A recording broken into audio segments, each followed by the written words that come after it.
Hello दोस्तों, PTF IAS academy में के यूट्यूब चैनल पे आपका फिर से स्वागत है। मैं प्रिंस पांडे, जैसा कि आपको फिजिक्स पढ़ा रहा था।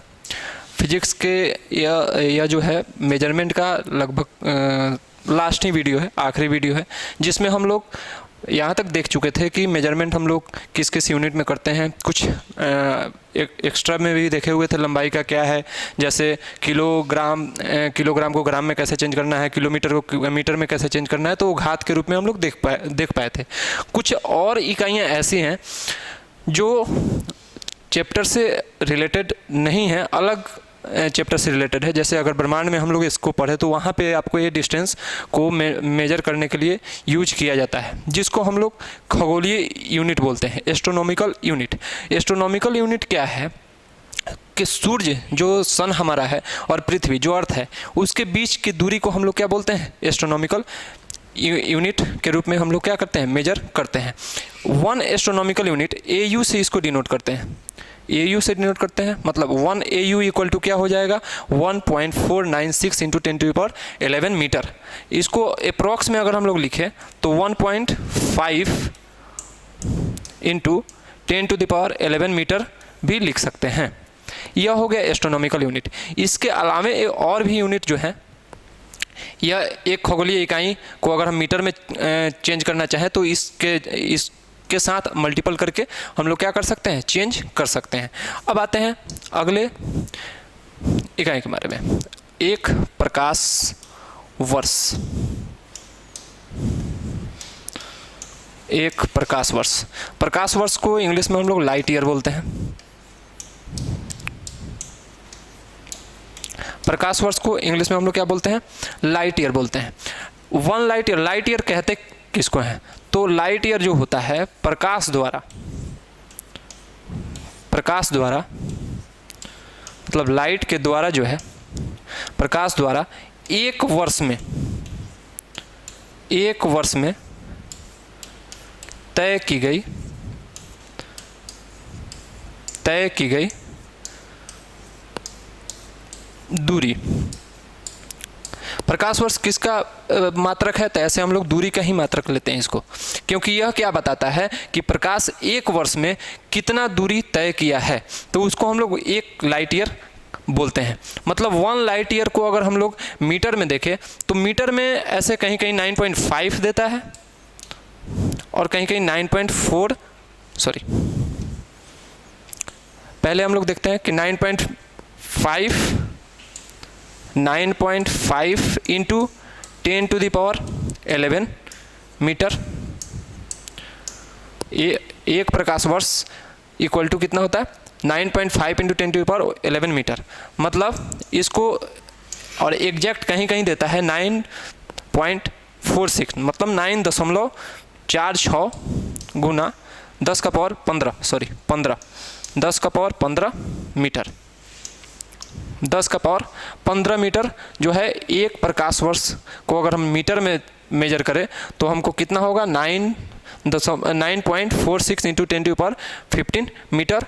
या अप्रॉक्स में अगर ले इसी को 9.46 को अगर हम लोग नियरेस्ट 10 के रूप में बदलेंगे तो हमको क्या मिलेगा, 9.5 इंटू 10⁻15 मीटर।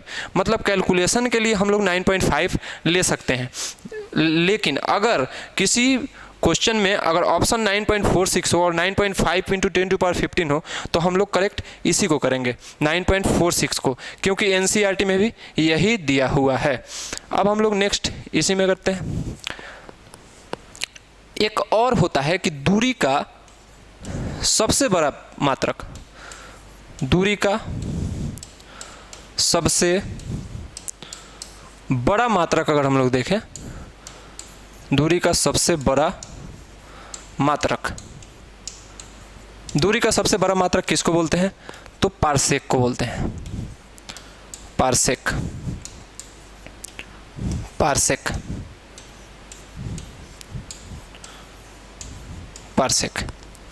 पारसेक जो होगा दूरी का सबसे बड़ा मात्रक होता है। अब अगर हम लोग एक देखें, दूरी का भी मात्रक हम लोग क्या देखे हैं कि प्रकाश वर्ष से भी बड़ा मात्रक है पारसेक। क्योंकि अब देखिए क्यों ऐसे बोलते हैं कि दूरी का सबसे बड़ा मात्रक, क्योंकि अगर 1 पारसेक, अगर 1 पारसेक अगर एक पारसेक देखते हैं,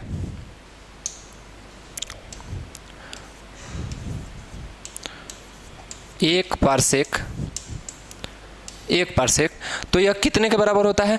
तो यह लगभग 3.26 प्रकाश वर्ष के बराबर होता है, प्रकाश वर्ष के बराबर होता है। यह क्या हो गया? 3.26। ऐसे 262 भी कहीं कहीं देता है और कहीं कहीं 26 भी आपको देता है। अगर हम लोग इसको मीटर में बदलें, मीटर में अगर बदलेंगे तो क्या बदलेंगे? एक चीज़ देखिए कि एक प्रकाश वर्ष अगर हम लोग अभी देखे हैं कि 1 लाइट ईयर, अगर LY लिखें 1 लाइट ईयर इक्वल टू कितना था? 9.46 इंटू 10⁻15 मीटर, और यहाँ पे इतना प्रकाश वर्ष होता है। तो अगर हम इतना में 3262 इंटू 9.46 इंटू 10⁻15 मीटर लिखते हैं तो बहुत बड़ा यूनिट आएगा, बहुत बड़ा इसका वैल्यू आएगा।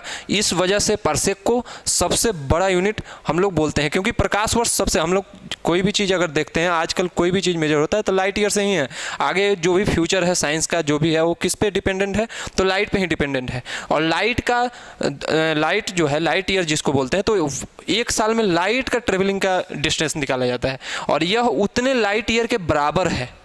तो इस वजह से यह पारसेक जो होता है वो सबसे बड़ा यूनिट माना गया है। किसका? तो दूरी का सबसे बड़ा यूनिट अगर पूछेगा तो क्या होगा? पारसेक। एक पारसेक बराबर कितना? 3.262 लाइट ईयर। अगर हम लोग इसको आगे देखते हैं, अगर हम लोग 1 पारसेक को मीटर में लिखे तो कितना लिख सकते हैं? 1 पारसेक को अगर हम लोग मीटर में लिखे तो कितना लिख सकते हैं? तो 3.08 इंटू 10⁻16 मीटर लिख सकते हैं। अगर हम लोग अप्रॉक्स अगर 1 पारसेक बराबर लिखे तो इतना मीटर लिख सकते हैं। बाकी लाइट ईयर तो बता ही दिए हैं कि 3.26 लाइट ईयर के बराबर होता है। लाइट ईयर 26, कहीं 262 देता है, 26 लिखें या 3.262, यह भी आपको सेम ही हो जाएगा। यही दोनों आपको क्या होता है? दूरी का मात्रक, एक लाइट ईयर एक पारसेक। तो पारसेक हो गया सबसे बड़ा यूनिट, और इसके अलावा अगर थोड़ा सा इससे छोटा सा यूनिट में अगर मेजर करना होगा, इससे थोड़ा सा छोटा, तो लाइट ईयर में हम लोग कर सकते हैं। अब आते हैं नेक्स्ट इसी में आगे का कुछ और अन्य जो इकाइयाँ हैं, जैसे 1 फीट। 1 फीट बोले या फुट बोले? 1 फीट अगर हम लोग मीटर में बोले तो 0.3048 मीटर हो जाएगा। 0.3048 मीटर।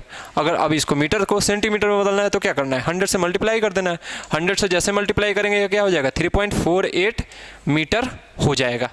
अब 1 फीट इक्वल टू इंच में अगर इंच देखें तो यह 12 इंच के बराबर होता है।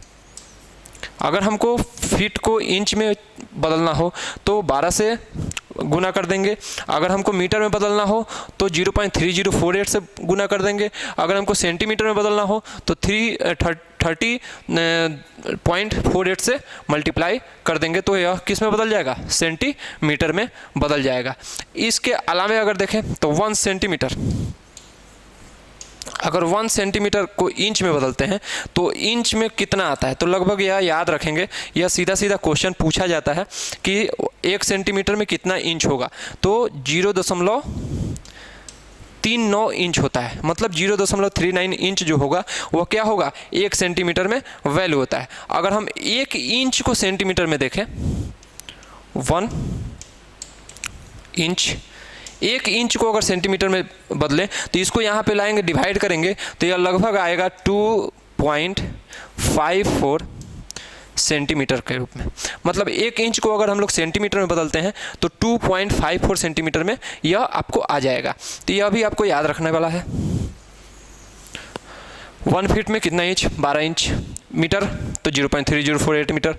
सेंटीमीटर तो 30.48 सेंटीमीटर, यह हम लोग फीट को बदल सकते हैं। एक और चीज़ होता है यार्ड, कभी कभी देता है किसी किसी एग्जाम में कि 1 यार्ड में कितना फीट होगा, तो 1 यार्ड को अगर फीट में बदले तो यह 3 फीट के बराबर होता है।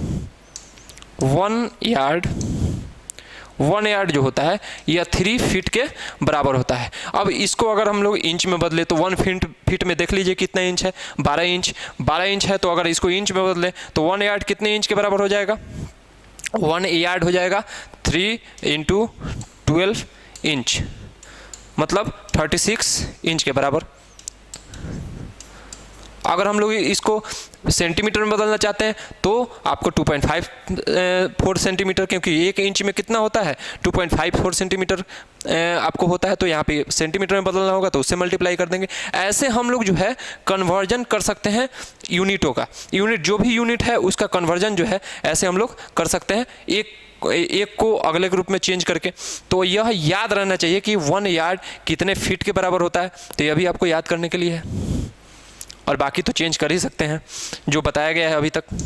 नेक्स्ट हम लोग देखते हैं, और अगर एक चीज़ और देखें, 1 यार्ड जो था 1 यार्ड कितने फीट के 3 फीट के बराबर था। और इसके अलावा 1 माइल में भी मेजर करते हैं हम लोग डिस्टेंस को, कहता है लोग ना 4 माइल यहाँ से है जो भी है, तो 1 माइल। अगर 1 माइल हम लोग देखें तो ये कितने यार्ड के बराबर होता है, पहले इसको यार्ड में याद रखें, 1760 1760 यार्ड में यह क्या होता है, यह 1 माइल उस इतना यार्ड के बराबर होता है। अब अगर हम यार्ड को फीट में चेंज कर दें तो बस याद रखिए 1760 × 3 इतना फीट हो जाएगा, इतना फीट। अगर हमको इंच में बदलना हो, मीटर में बदलना हो तो 1 फीट इक्वल टू कितना मीटर, तो 0.3, तो इसको क्या करेंगे हम 1760 × 3, और अगर हमको मीटर में बदलना हो तो 0.3048 मीटर 1 फीट बराबर होता है, तो इतना मीटर के बराबर हो जाएगा अगर 1 माइल हम लोग निकालेंगे। अगर किलोमीटर में बदलना हो तो अगर हम लोग ये देखें कि 1 किलोमीटर में कितना मीटर, 1 किलोमीटर इक्वल टू होता है 1000 मीटर, 1 किलोमीटर में 1000 मीटर होता है, तो अगर 1 मीटर में बोले तो कितना हो जाएगा, तो 10⁻³ यही हो जाता है किलोमीटर। अगर 10⁻³ कैसे लिखें हम, तो ये देखिए पहले हम लोग ये देख लेते हैं कि 10⁻³ कैसे है। तो 1 मीटर, अगर इस 1000 को इधर से अगर हम डिवाइड कर दें तो 1/1000 1/1000 क्या हो जाएगा, किलोमीटर हो जाएगा। तो 1/1000, तो यह 30 है, तो इसको ऐसे लिख सकते हैं 1/10⁻³ 10⁻³ किलोमीटर। तो ये 10⁻³ किलोमीटर होगा। तो जब 10⁻³ नीचे से ऊपर डिवाइड से अगर मल्टीप्लाई में जाता है तो घात जो होता है वह क्या हो जाता है, नेगेटिव हो जाता है। तो इसी वजह से 1 मीटर इक्वल टू 10⁻³ किलोमीटर लिखे हैं। तो अगर हम लोग 1 माइल में किलोमीटर निकालना चाहते हैं तो इसमें क्या करेंगे, 10⁻³ किलोमीटर से मल्टीप्लाई कर देंगे तो हम लोग को किस में निकल जाएगा, 1 माइल किलोमीटर में निकल जाएगा। तो इस तरह से जो है जितने भी यूनिट निकाले गए हैं अभी तक, जितने भी डिस्टेंस को मेजर किया गया है, कहीं ना कहीं जो पहले यूनिट यूज किया गया है उसी का मदद लेकर हम लोग आगे का यूनिट निकाले हैं। अब हम लोग क्या करते हैं, कुछ डिराइव्ड यूनिट जो एग्जाम में ज़्यादातर पूछे जाते हैं। डिराइव्ड यूनिट कुछ एग्जामों में सीधे पूछे जाते हैं डिराइव्ड यूनिट। वही डिराइव्ड यूनिट को अभी हम लोग देखेंगे। व्युत्पन्न मात्रक। शुरुआत करते हैं सबसे पहले एरिया से। एरिया, क्योंकि अगर एरिया से पहले हम लोग देखें तो लेंथ तो आपको हो गया फंडामेंटल यूनिट, दूसरे पे डिपेंड होगा नहीं तो यह डिराइव होगा नहीं।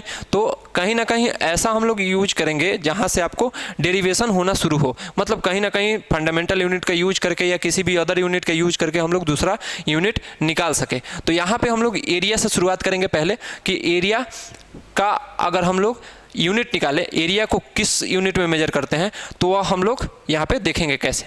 तो कैसे देखिए, एरिया किसी भी चीज़ का निकालते हैं तो कैसे निकालते हैं, एक लेंथ होता है और एक ब्रेथ होता है।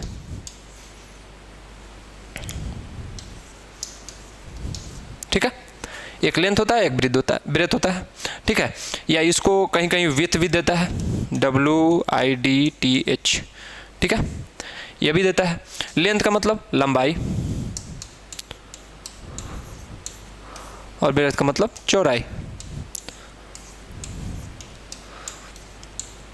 तो जितने भी 2 डायमेंशनल अगर फिगर हैं, 2D फिगर जिसमें 2 ही डायमेंशन होगा, उसमें बस 2 ही चीज़ का चर्चा होगा, कहीं ना कहीं वो लेंथ से ही रिलेटेड होगा। चौड़ाई भी क्या है, लेंथ ही है, और लंबाई भी क्या है, लेंथ ही है। अगर हम इसको एक मेजर करते हैं तो यह भी क्या है, एक तरह से लेंथ को ही डिनोट कर रहा है, और यह भी क्या है, एक तरह से लेंथ को ही डिनोट कर रहा है। तो यहाँ पे लेंथ का यूनिट हम लोग क्या लिखे थे, आपको फंडामेंटल यूनिट अगर लेंथ का देखे तो क्या था, मीटर था। और ब्रेथ का यूनिट भी क्या हो जाएगा, क्योंकि यह भी एक तरह से लंबाई ही है, लेंथ ही बता रहा है कि ये चौड़ा कितना है, यह कितना चौड़ा है, तो यह भी आपको क्या बता रहा है, इसका डिस्टेंस मतलब एक तरह से लेंथ ही बता रहा है। तो ये हम क्या किस में मेजर करेंगे, मीटर में। अब मीटर और मीटर आप लोग पढ़े होंगे एक्सपोनेंट में। एक्सपोनेंट में क्या होता है कि अगर पावर बेस अगर सेम हो तो पावर जुड़ जाता है किस में, गुना में, मल्टीप्लाई में पावर जुड़ जाता है, और जुड़ कर यह क्या हो जाएगा, मीटर स्क्वायर हो जाएगा। मतलब एरिया का यूनिट हमने क्या निकाला, मीटर स्क्वायर। अब सेंटीमीटर में बदलना है तो सेंटीमीटर में बदल दीजिए, जिसमें बदलना हो इसको उसमें बदल देंगे। मतलब एक तरह से यह पावर किसको बता रहा है, पावर बता रहा है कि 2 बार मीटर को यूज किया गया है, और यह हमेशा जो होगा यह पावर एरिया को बताएगा। मतलब जहाँ भी स्क्वायर दिखेगा आपको, उससे हमको क्या पता चलेगा कि यह एरिया है। अगर हम लोग लिखते हैं कि 4 मीटर स्क्वायर, मतलब किसी भी वस्तु का या कोई भी जगह का एरिया कितना है, तो 4 मीटर स्क्वायर है। तो यह आपको सिर्फ यह स्क्वायर देखने से मिल जाएगा कि यह क्या है, एरिया है। नेक्स्ट हम लोग इसी का देखते हैं, नेक्स्ट देखते हैं दूसरा। एरिया का भी पूछा जाता है, यूनिट क्या है। अब दूसरा पूछते हैं हम लोग, देखते हैं आयतन का। आयतन, आयतन वॉल्यूम। जैसे कोई घर है तो घर में कितना चीज़ आ सकता है, वॉल्यूम कब निकालते हैं, वॉल्यूम निकालते हैं कैपेसिटी। कैपेसिटी जब पूछेगा तो वॉल्यूम निकालते हैं। मतलब कहने का मतलब है कि किसी वस्तु या किसी भी ऑब्जेक्ट का अगर हम लोग वॉल्यूम निकालते हैं तो इसका मतलब क्या है कि उसका कैपेसिटी है वो क्या होल्ड करने का। जैसे मान लीजिए कि अगर हम एक रूम का वॉल्यूम निकालते हैं तो रूम में कितना सामान आ सकता है, उसका कैपेसिटी कितना है, वह किसके मदद से निकाल सकते हैं, तो वॉल्यूम। तो वॉल्यूम का इकाई क्या होगा, अगर वॉल्यूम का इकाई निकालें तो एक बात बताइए, वॉल्यूम होता है ऐसे हम लोग याद रखेंगे, एरिया, एरिया अगर है पहले से एरिया है, उसमें अगर हाइट से मल्टीप्लाई कर देते हैं, एरिया है अगर हाइट से गुना कर दिए तो वह क्या निकल जाता है, वॉल्यूम। तो सबसे पहले देखिए, अभी हम क्या बताएं कि किसी भी चीज़ का एरिया अगर निकालते हैं तो लेंथ इंटू ब्रेथ होता ही होता है, एरिया तो लेंथ इंटू ब्रेथ ही होता है। और दूसरा क्या है, इसमें हाइट से मल्टीप्लाई कर दिए तो वॉल्यूम क्या निकल गया, LBH। जरूरी नहीं है कि यही वॉल्यूम होगा, लेकिन वॉल्यूम कभी भी निकालेंगे किसी भी अगर वस्तु का तो क्या होगा, आपको क्या होगा, तो यह आपको लेंथ, ब्रेथ और हाइट तीनों मिलाकर ही होगा।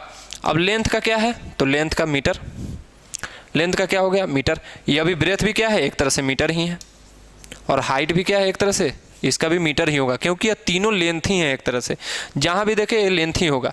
तो क्या होगा, जैसे अगर 3 है तो आपको पता है, अभी बताए हैं कि क्या होता है, गुना में जुड़ जाता है। तो गुना में जुड़ जाता है तो 3 है तो पावर 3। मतलब आपको पावर 3 कहीं दिखेगा तो इसका मतलब क्या, वह उस वस्तु का क्या बता रहा है, वॉल्यूम बता रहा है, मतलब कहीं ना कहीं उसका कैपेसिटी बता रहा है। तो हम इस तरह से पहचान सकते हैं कि वॉल्यूम का यूनिट क्या है। और हम लोग अगर कुछ भी लिखे, जैसे अगर लिखते हैं 5 सेंटीमीटर क्यूब, अब यहाँ पे हम मीटर क्यूब भी नहीं लिख रहे हैं क्योंकि ये मीटर क्यूब तो इसका यूनिट हो गया, डेराइव्ड यूनिट। अगर हम सेंटीमीटर क्यूब लिख रहे हैं तो सेंटीमीटर क्यूब क्या होगा, सेंटीमीटर क्यूब देखेंगे ना, क्यूब, क्यूब का मतलब 3 डायमेंशन, स्क्वायर का मतलब 2 डायमेंशन। 3 डायमेंशन जैसे यूज हुआ है इसका मतलब क्या है, आयतन है। यहाँ पे कहीं ना कहीं हमको वॉल्यूम के बारे में बात किया जा रहा है। तो अब हम लोग वॉल्यूम का देख लिए, अब हम लोग नेक्स्ट देखते हैं एक तीसरा, घनत्व। घनत्व के बारे में भी बहुत बार पूछा गया है। घनत्व क्या हो गया? डेंसिटी। अब यह फॉर्मूला देखते हैं। डेंसिटी का फॉर्मूला क्या होता है? तो mass upon volume. Mass upon volume. Mass upon volume मतलब मास का मतलब द्रव्यमान, द्रव्यमान, और वॉल्यूम का मतलब आयतन। अब देखिए क्या है, अभी हम लोग जानते हैं कि मास का क्या होता है यूनिट? किलोग्राम। मास का यूनिट क्या होता है? किलोग्राम। वॉल्यूम का यूनिट अभी निकाले हम लोग, मीटर क्यूब। किलोग्राम पर मीटर क्यूब किसका यूनिट हो गया? तो घनत्व का यूनिट हो गया। अब नेक्स्ट आते हैं हम लोग। अब यहाँ से फार्मूला वाइज हम लोग देखेंगे कि किसका क्या होगा, यूनिट निकालना कैसे है। तो निकालना बस यही है कि अगर आप फार्मूला जानते हैं किसी भी चीज़ का तो आप उसका यूनिट निकाल सकते हैं कि आखिर उसका यूनिट आएगा कितना। अब जैसे हम लोग वेलोसिटी देखते हैं, जैसे वेलोसिटी आपको बताए हुए थे कि यह क्या है? वेक्टर क्वांटिटी है। अब वेलोसिटी वेक्टर क्वांटिटी कैसे, वो आपको यहाँ पे दिख जाएगा। वेग का जो फार्मूला होता है वह होता है डिस्प्लेसमेंट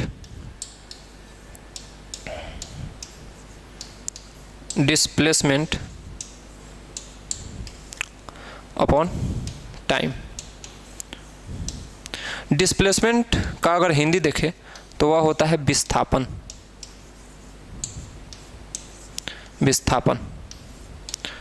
और टाइम तो होगा समय, मतलब विस्थापन बटा समय आपको क्या कहलाता है? वेग कहलाता है।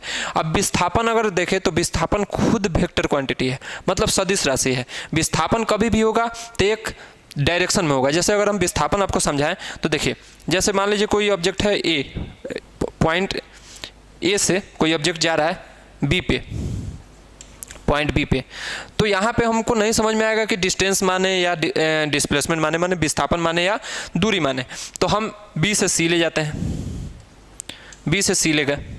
अब देखिए यहाँ पे अगर 3 गया, ये 4 गया, तो यह अगर हम लोग यहाँ पे डिस्टेंस निकालेंगे तो 3 और 4 7। अगर हम लोग यहाँ पे डायरेक्शन लेते हैं कि 3 ईस्ट मान लेते हैं और 4 मान लेते हैं साउथ,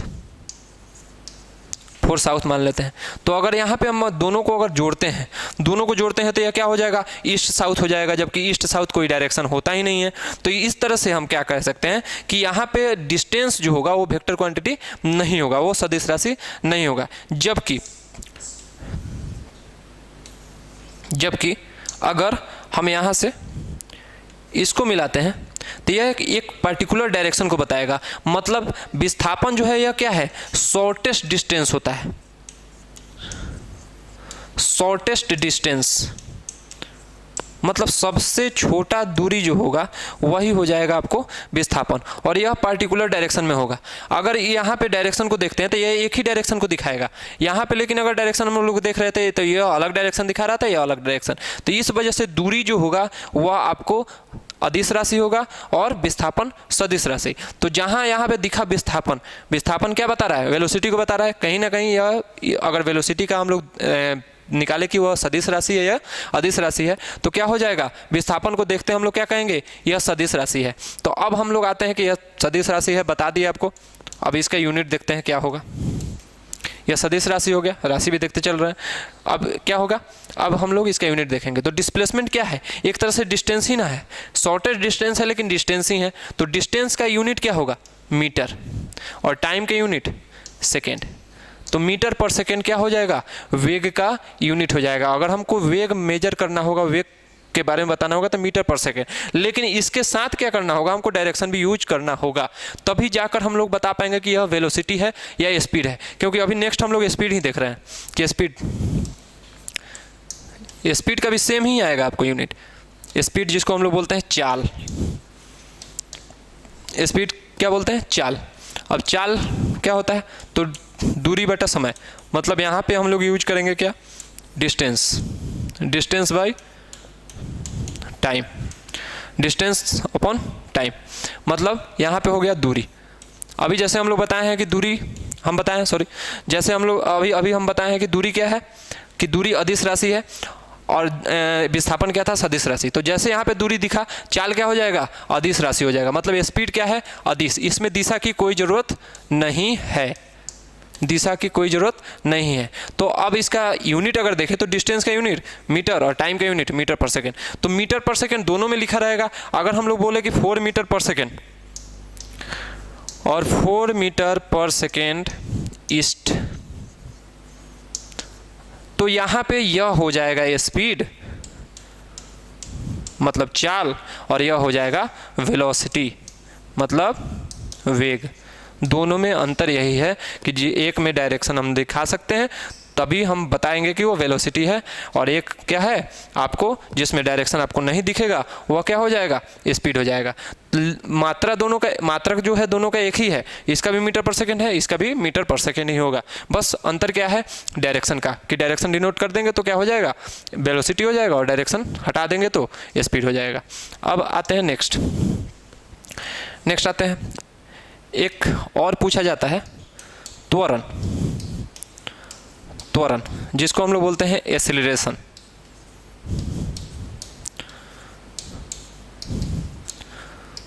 जब हम लोग मोशन चैप्टर पढ़ेंगे तो उसमें इसको करेंगे अच्छे से, फिलहाल हम लोग इसके बारे में देखते हैं। ऐसे त्वरण होता है rate of change of velocity, मतलब वेग में परिवर्तन के दर को हम लोग क्या बोलते हैं, एक्सेलरेशन बोलते हैं। याद रखिएगा फिजिक्स में अगर ये बोला जाए कि वेग परिवर्तन की दर, अगर रेट आए तो रेट में ज़्यादातर मैक्सिमम टाइम जो है समय का यूज किया जाता है। तो हम लोग यहाँ पे देखेंगे वेग परिवर्तन, वेग में परिवर्तन,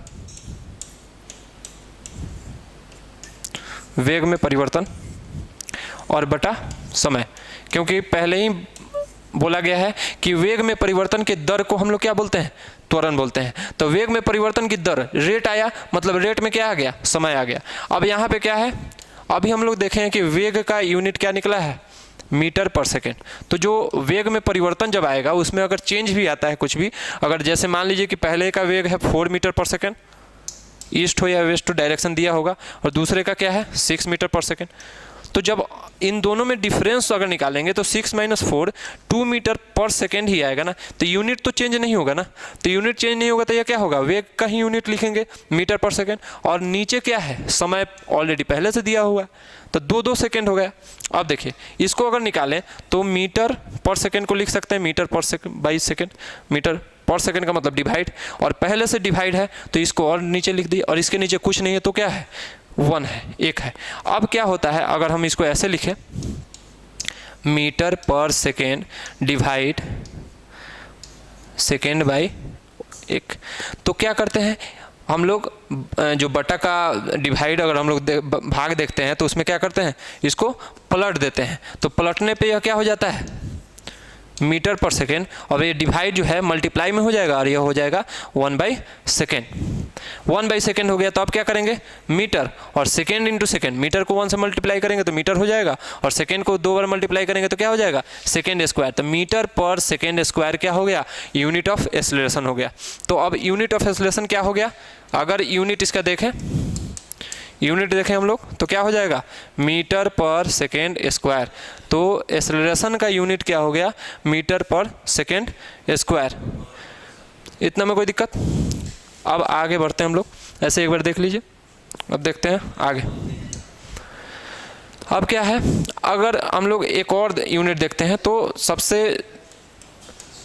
यह भी पूछा गया है बहुत बार कि बल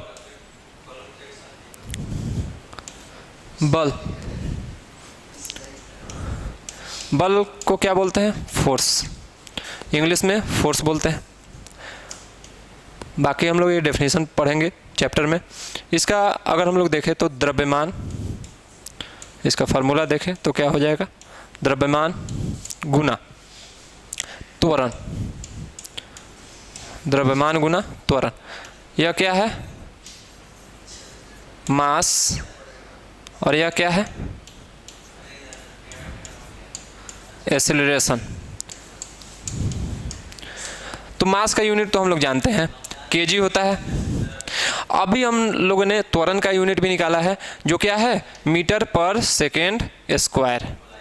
तो यह टोटल क्या हो गया, मीटर, सॉरी यह क्या हो गया, केजी मीटर पर सेकेंड स्क्वायर, और यही यूनिट हो जाता है आपको फोर्स का।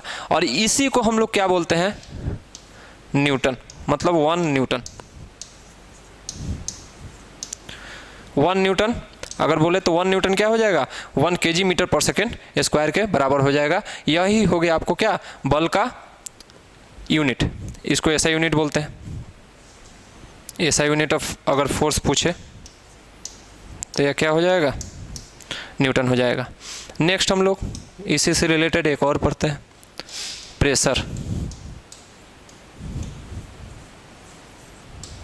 प्रेशर इसको बोलते हैं दबाव। दबाव दबाव हो जाएगा। अब क्या है, तो प्रेशर क्या होता है, प्रेशर होता है फोर्स पर यूनिट एरिया। मतलब एक अगर इकाई क्षेत्रफल पे जो बल लगाया जाता है उसी को हम लोग क्या बोलते हैं, प्रेशर बोलते हैं। मतलब इसका अगर फॉर्मूला देखें हम तो क्या हो जाएगा, फोर्स अपॉन एरिया। मतलब फोर्स का मतलब बल और यहाँ पे एरिया का मतलब क्षेत्रफल। तो दोनों का यूनिट हम लोग निकाल चुके हैं। फोर्स का यूनिट क्या होता है, न्यूटन, और एरिया का यूनिट मीटर स्क्वायर। मतलब न्यूटन पर मीटर स्क्वायर जो होगा यह क्या हो जाएगा, आपको प्रेशर का यूनिट हो जाएगा। और इसी को हम लोग पास्कल बोलते हैं, पास्कल। तो अगर हम लोग पास्कल 1 पास्कल इक्वल टू बोलेंगे तो क्या हो जाएगा, न्यूटन पर मीटर स्क्वायर हो जाएगा। न्यूटन को चेंज करेंगे तो केजी मीटर पर सेकेंड स्क्वायर हो जाएगा। ऐसे ही हम लोग चेंज कर सकते हैं, बाकी यूनिट में भी हम इसको क्या कर सकते हैं, चेंज कर सकते हैं। तो प्रेशर का हो गया। अब हम लोग नेक्स्ट इसका आगे देखते हैं, इसके आगे क्या हो जाएगा। एक और पूछा जाता है जिसको हम लोग बोलते हैं शक्ति, पावर। शक्ति, पावर।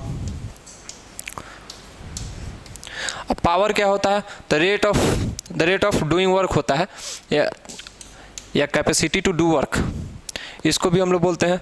लेकिन कैपेसिटी टू डू वर्क हो जाएगा आपको एनर्जी, और वो वही कैपेसिटी टू डू वर्क का रेट अगर देख ले, समय के अकॉर्डिंग देख ले, तो क्या हो जाएगा, शक्ति हो जाएगा, पावर। मतलब एक तरह से समझिए क्या हो जाएगा, वर्क अपॉन टाइम।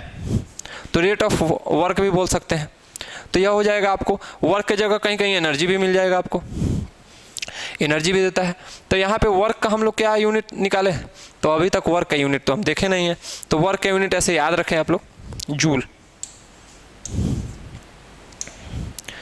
वर्क का यूनिट क्या होता है, जूल।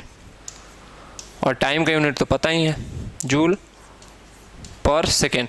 जूल पर सेकेंड जो होता है यही क्या हो जाता है, वर्क का, सॉरी पावर का यूनिट। पावर के यूनिट को हम लोग जूल पर सेकेंड में मेजर करते हैं। इस तरह से इतना अगर हम लोग देखें तो बहुत सारा यूनिट हम लोग देख लिए जो आपको क्या डेराइव्ड यूनिट है, कहीं ना कहीं आपको किससे निकाला गया है, तो आपको फंडामेंटल यूनिट का यूज करके ही निकाला गया है। इसके अलावा अगर हम लोग कुछ और देखें तो कुछ और देखते हैं, जैसे एक आता है एटमॉस्फेरिक प्रेशर।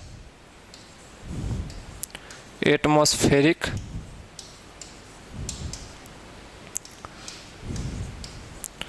प्रेशर, वायुमंडलीय दाब।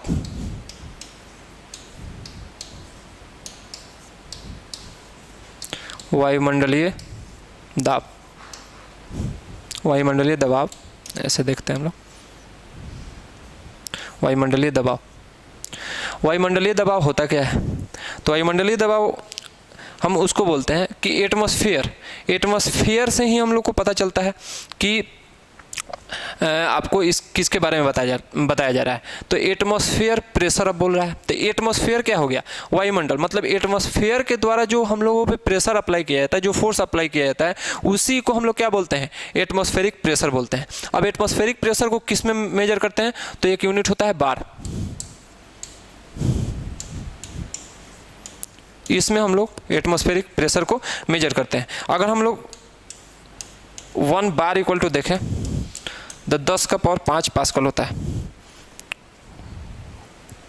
10 का पावर 5 पास्कल के बराबर होता है। और पास्कल किसका यूनिट है, तो कहीं ना कहीं आपको पता है प्रेशर का यूनिट है। तो प्रेशर का यूनिट है पास्कल, तो अगर हम लोग बार में बदलना चाहे पास्कल को तो वो भी बदल सकते हैं। तो एटमॉस्फेरिक प्रेशर को हम लोग किस में मेजर करते हैं, तो बार। यह पूछा हुआ क्वेश्चन है, या आपको बीपीएससी में भी क्वेश्चन पूछा हुआ है, एमपीपीएस में भी आपको पूछा हुआ है। तो यह दो चीज़ आपको जो भी चीज़ अभी बताया गया, या कहीं ना कहीं आपको क्वेश्चन पूछा गया है, तभी उससे रिलेटेड आपको बताया गया कि यूनिट कैसे हम लोग चेंज कर सकते हैं पहले के जो भी यूनिट है उससे, उसके मदद से। तो यहाँ तक जो भी हुआ, तो आपका चैप्टर लगभग यहाँ पे ख़त्म हो चुका है। अब क्या है, अब कुछ ऐसा है जैसे पूछता है कि बल अब जैसे फोर्स का कुछ यूनिट पूछता है। जैसे बल का जैसे है सीजीएस यूनिट क्या है, बल का जो है सीजीएस यूनिट क्या है, सीजीएस यूनिट पूछेगा। अगर इसका हम एफपीएस यूनिट भी देखें तो भी हम लोग पता कर सकते हैं एफपीएस यूनिट क्या है, एमकेएस क्या है। तो एमकेएस और एसआई यूनिट जो है लगभग सेम ही रहता है किसी भी क्वांटिटी का। अगर हम लोग एसआई यूनिट देखें और एमकेएस यूनिट देखें तो सेम ही रहता है, इसमें अलग अलग नहीं रहता है। यह दोनों लगभग सेम होता है, सब में अंतर क्या रहता है, तो सिर्फ सीजीएस और एफपीएस यूनिट में ही अंतर रहता है। अब देखिए बल का अगर हम लोग सीजीएस यूनिट देखें तो क्या कहेंगे, तो बल को सीजीएस यूनिट में मेजर करते हैं तो डाइन में करते हैं। किस में करते हैं, तो डाइन। बाकी चैप्टर में डिटेल किया जाएगा, डाइन में करते हैं। अगर एफपीएस सिस्टम देखा जाए तो इसका होता है पाउंडल में मेजर करते हैं एफपीएस सिस्टम में। और एमकेएस सिस्टम तो वही हो जाएगा केजी मीटर पर सेकेंड स्क्वायर, केजी मीटर पर सेकेंड स्क्वायर जिसको न्यूटन बोलते हैं, और न्यूटन हो जाएगा एसआई यूनिट। तो यह हो गया आपको फोर्स का सीजीएस यूनिट, एफपीएस यूनिट और एमकेएस यूनिट और एसआई यूनिट। यह आपको एक साथ ही याद हो जाएगा कि सीजीएस यूनिट क्या होता है डाइन, एफपीएस यूनिट क्या होता है पाउंडल, एमकेएस यूनिट क्या होता है केजी मीटर पर सेकेंड स्क्वायर, और एसआई यूनिट क्या होता है न्यूटन। इसी तरह हम लोग जैसे प्रेशर का देखते हैं, अगर प्रेशर का देखते हैं तो प्रेशर का पास्कल ही होता है लगभग, और बाकी तो डेराइव्ड ही होता है। एसआई यूनिट पास्कल होगा, प्रेशर का सीजीएस यूनिट,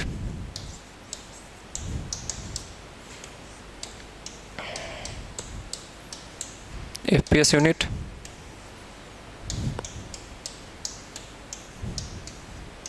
एमकेएस यूनिट,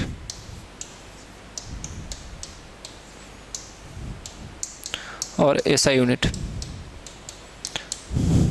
अगर हम लोग पास्कल का प्रेशर का अगर सीजीएस यूनिट देखें तो अभी हम लोग इसको बार भी बोल सकते हैं सीजीएस यूनिट, क्योंकि सीजीएस यूनिट बार में बोलते हैं एटमॉस्फेरिक प्रेशर, जिसको हम लोग अभी पढ़े हैं। और बार नहीं होता इसका होता है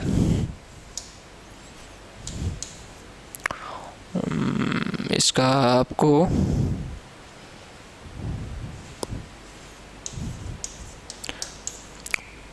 बारे होता है, इसको हम लोग बीए से डिनोट करते हैं इसको सीजीएस यूनिट को। अगर एफपीएस यूनिट देखें तो एफपीएस में हम कैसे बदलेंगे, तो आपको ऐसे प्रेशर का क्या होता है फोर्स अपॉन एरिया, तो फोर्स का एफपीएस यूनिट क्या होता है, तो एफपीएस में अगर फोर्स को देखें तो न्यूटन को किस में बदल सकते हैं, तो ज़्यादातर हम लोग इसको पाउंड वगैरह में यूज करते हैं। केजी मीटर पर सेकेंड स्क्वायर होता है, तो केजी के लिए एफपीएस में क्या होता है पाउंड होता है, तो पाउंड होता है। और दूसरा एरिया है, तो एरिया का तो वही हो जाएगा ना, एरिया लगभग मीटर स्क्वायर। तो इसको हम लोग ऐसे पाउंड फोर्स में भी इसको मेजर करते हैं, किसको, प्रेशर को पाउंड फोर्स में भी मेजर करते हैं। या इसको एक और चीज़ है इंच स्क्वायर भी बोलते हैं, इंच स्क्वायर में भी मेजर करते हैं, इंच स्क्वायर में मेजर करते हैं। एमकेएस और अभी बताए हैं एमकेएस और एसआई लगभग सब में बराबर ही होता है। तो एमकेएस में इसको पास्कल में ही मेजर करते हैं, और एसआई यूनिट में भी पास्कल में ही मेजर करते हैं। बाकी तो डेंसिटी का निकाल सकते हैं एसआईजीएस में कि मास बाई वॉल्यूम होता है, तो मास इसमें क्या हो जाएगा, ग्राम हो जाएगा, ग्राम पर सेंटीमीटर क्यूब। अगर एफपीएस में निकालें तो मास के लिए पाउंड हो जाता है, पाउंड। उसके बाद आपको क्या हो जाएगा वॉल्यूम के लिए, तो वॉल्यूम को वही metre cube, pound metre cube हो जाएगा, सॉरी फुट हो जाता है इसमें। वैसे ही आपको बाकी सब यूनिट को हम लोग निकाल सकते हैं। बाकी एक्स्ट्रा जो है वो चैप्टर के अकॉर्डिंग हम लोग जो है पढ़ते जाएंगे, आगे करते जाएंगे। इस तरह से आपका चैप्टर का पूरा कंसेप्ट आपको क्लियर हो गया। अब सिर्फ और सिर्फ हम लोग क्वेश्चन करेंगे, कुछ मतलब 20 से 25 क्वेश्चन करेंगे हम लोग, और 20 से 25 क्वेश्चन वैसे क्वेश्चन करेंगे जो आपके एग्जाम में पूछे गए हैं और पूछे जा सकते हैं, ज़्यादातर उस पर ध्यान दिया जाएगा। तो अब हम लोग नेक्स्ट वीडियो में सिर्फ क्वेश्चन को लेकर ही मिलेंगे। आज के लिए इतना, धन्यवाद।